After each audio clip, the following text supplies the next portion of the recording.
Morning, Pastor Steve here. Acts chapter 9, verses 15 and 16, picking up with the story of Ananias and the Apostle Paul, or Saul of Tarsus. The Lord said to him, Ananias, go, he's a chosen vessel of mine to bear my name before Gentiles, kings, and the children of Israel. Verse 16, for I will show him how many things he must suffer for my name's sake. Last time we saw Ananias answering God's call to go into a potentially scary situation, but his words were, here I am, Lord.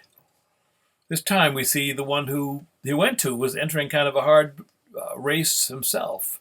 In chapter 9, 1 through 6, Saul, still breathing threats and murder against the disciples of the Lord, went to the high priest, asked letters from him to the synagogues of Damascus, so that if he found any who are of the way, whether men or women, he might bring them bound to Jerusalem. As he journeyed, he came near Damascus, and suddenly a light shone around him from heaven. Then he fell to the ground and heard a voice saying, Saul, Saul, why are you persecuting me? He said, who are you, Lord? Then the Lord said, I am Jesus, whom you are persecuting. It is hard for you to kick against the goads. So he, trembling and astonished, said, Lord, what do you want me to do?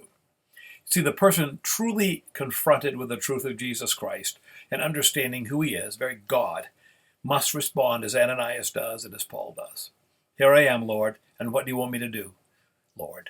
Both understood that he is Lord. He's in charge, the one who has the right to claim all of our obedience. You know, grace is rich and it's free, but it's not without an inner response. Greg Morse, who wrote in Desiring God, said, God does not have a type of saving grace that once given leaves its recipient unchanged. Saving grace not only justifies the ungodly in Romans 4:5, but trains us to renounce ungodliness and worldly passions and to live self-controlled, upright, and godly lives in this present age, as Titus 2. God himself is at work in us by his Spirit, and this grace is a more effective teacher than Dr. Phil or Dr. Seuss or any other teacher in the world. Indeed, when we are effectually called by God, we will have a response. And it's, here I am, Lord. Then it will naturally follow, what do you want me to do? I love that John Calvin said it, faith alone saves, but the faith that saves is not alone. Or as James put it, faith that doesn't work is dead faith.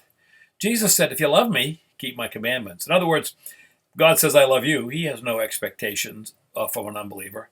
But once you are awakened by the love that he shows you and sheds upon you, I think he has a right to an expectation. He even says that if you love me, well, then keep my commandments, keep my words.